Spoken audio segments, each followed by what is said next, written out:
अस्सलाम वालेकुम, की हाल चाल है? सब तभी ठीक है। मैं मियां सलीम, तुसी देख रहे हो मेरा यूट्यूब चैनल पंजाबी लोग। वीवर, मेरी दुआ है अल्लाह ताला तुहानू अपने हिफ्ज़ो मान च रखे और आने वाली मुसीबतों परेशानियों तो दूर रखे। वीवर, अज की वीडियो शुरू करने तो पहले साडे चैनल सबसक्राइब करो, बैल आइकन प्रेस करके आल ते कर दिओ। तो वीवर, अज जनाब तुसी देख रहे हो मैं अपने बगीचे की वीडियो बना रहा। तो आ मेरे बैक साइड तो नज़र आ रहा है जनाब ना शहतूत का दरख्त, बड़े भी फल लगे होया। तो मैं दिखाना अजकल किहड़े पौधे में फल लगे हुए हैं। तो अज बगीचे की विजिट करावांगे तो उम्मीद है तुहानू इंशाल्लाह वीडियो बड़ी पसंद आएगी। तो वीडियो बड़ी इंशाल्लाह मज़ेदार बनने वाली है। साडे नाल रहियो तो नाले साडे चैनल सबसक्राइब कर लो, बैल आइकन प्रेस करके आल ते कर दो ताकि आने वाली हर वीडियो तुहाडे तक पहुँच सके। आओ हुण तुहानू वीडियो विजिट कराइए बगीचे अपने दी। दरख्त जनाब ए तुहानू मैं दिखाना हुण नज़दीक करके। यह जनाब शहतूत का दरख्त और इसनों शहतूत लगे फिर नज़र आएंगे। देखो कितना फल लग्या है और माशाल्लाह भरया पिया। तो हजे सही तरह पक्या नहीं है, हजे थोड़ा ना कच्चा है। और इस नाल जनाब बस 2-4 दिन हफ्ता एक फिर पक जाएगा तो इंशाल्लाह बड़ा मज़ेदार बनेगा। यह देखो भी लग गया फल, देखो तो माशाल्लाह बहुत ज़्यादा फल लग गया। तो इंशाल्लाह हम पकन वाला वा। तो यह देखो माशाल्लाह काफ़ी ज़्यादा फल लगे हुए। और थले देखो जी, थले भी काफ़ी गिरया पिया है। थले काफ़ी सारा जो ना कुछ पक्का तो कच्चा है। थले देखो कितना गिरया पिया, बहुत ज़्यादा फल माशाल्लाह लगे है। देखो उत्ते भरे पे पौधे जी।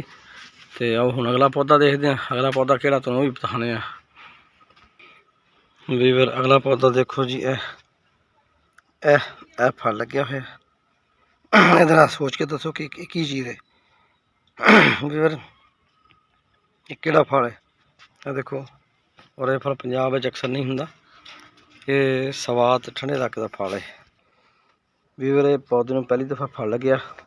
तो यह तुहानू मैं पहली वीडियो जो बनाई सी उदों ही मैं दस्या सी, दिखाया सी पौधे। यह देखो इधर भी लगे हुए हैं। ये माशाल्लाह काफ़ी सारा फल लग्या होया है। उत्ते भी लगे हुए पौधे, फल लगे इस पौधे नूं। तो ये जनाब इसका नाम तुहानू मुश्किल हो जाएगा वैसे दसना। चलो मैं तुहानू दस दिना आखिर से दसांगा है। ये जरा ना वीडियो के एंड से नाम तुहानू दसांगा, तुसीं भी सोचो कमेंट ही लाजमी दस्या जे की ना है, ठीक है। और इस तो बाद जनाब अगला पौधा एक है जी, यह देखो। तो ये तो खैर आम लोग पहचान लेंदे ने, ये तो आड़ू का पौधा है। इसनों भी फल लग्या, इसमें देखो वीर, आ देखो तो नज़र आ रहा है फल लग्या होया। तो इनू जरा थोड़ा लग्या, इनू 15-20 दाने लगे हुए हैं। तो यह भी लग गया। और इस तो बाद अगला फल तो मैं दिखाना जी कि चीज़ लग गया। वीवर, अगले जनाब है देखो, अनारा भी जनाब फल लगे। ये पहली दफ़ा फल लग रहे हैं, पिछली दफ़ा थोड़े लगे सी, थोड़े सी। इस बारी हम इंशाल्लाह काफ़ी फल लगे। हाँ देखो माशाल्लाह पौधा ना काफ़ी फल लगे अनार तो इंशाल्लाह बड़ा पक गया तो अल्लाह करे इंशाल्लाह बड़ा मज़ा आएगा, बेहतरीन फल बनेगा। वीवर, आ देखो अभी पौधे सारे पत्ते कटे बाहर आई ना, तो मुर्गे भी फिर इंजॉय करते। तो पुदीना भी जरा ना ये भी खड़ा है, किसी ने चाहिए हो जनाब है चटनी वास्ते बड़ा मज़ेदार पुदीना।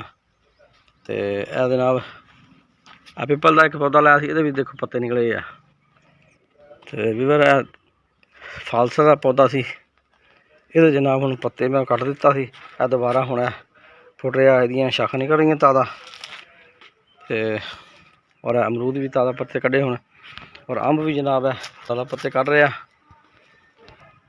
देखो माशाल्लाह अंब दियाँ खूबसूरत शाखां ताज़ा निकल रही वा। तो बाकी अनार भी सही बेहतरीन फुट पे है। तो यह देखो जी माशाल्लाह रात की रानी जी ना, ये भी हम काफ़ी फैल गई है। हुण इंशाल्लाह इनू लगणगे फुल, रात को खुशबू आया करेगी।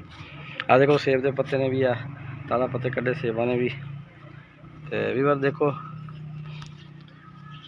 वीवर दसो कैसी लगी तुहानू वीडियो, तो बगीचा कैसा लग्या, पसंद आया तो कमेंट लाजमी करा जे।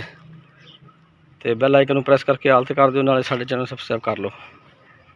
तो इंशाल्लाह अगली वीडियो फिर मिलांगे। तो साढ़े नाल जनाब तुसी जुड़े रहो साढ़े चैनल मज़ीद अच्छी वीडियो तुहानूं दिखाया करांगे। तो व्यूअर बहुत शुक्रिया, अज की वीडियो एंड करते हैं। अल्लाह हाफिज़।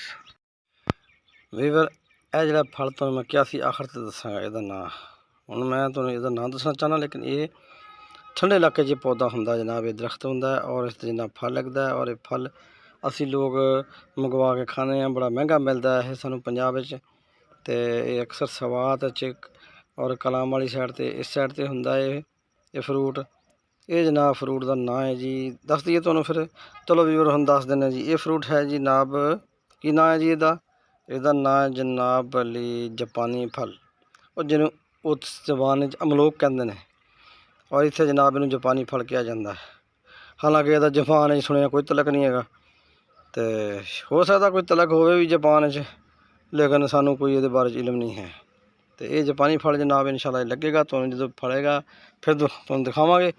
साड़ी वीडियो देखते रहियो, तो ये जनाब देखोगे फिर कैसा किन्ने परसेंट फल इहदा बचदा है, तो किन्ना लग्या है पंजाब च आके इत्थे पौधा, क्योंकि 3 साल तीसरा साल हो गया इस पौधे लाए नूं। तो इंशाल्लाह ये पहला फल लग्या, तो पौधा एडा बड़ा नहीं होया, तो इन्हें फल काफ़ी लग गया। तो जनाब तुसीं साडे चैनल सबसक्राइब कर लो, तो साडे नाल जुड़े सारी वीडियो देखते रहो। बहुत शुक्रिया।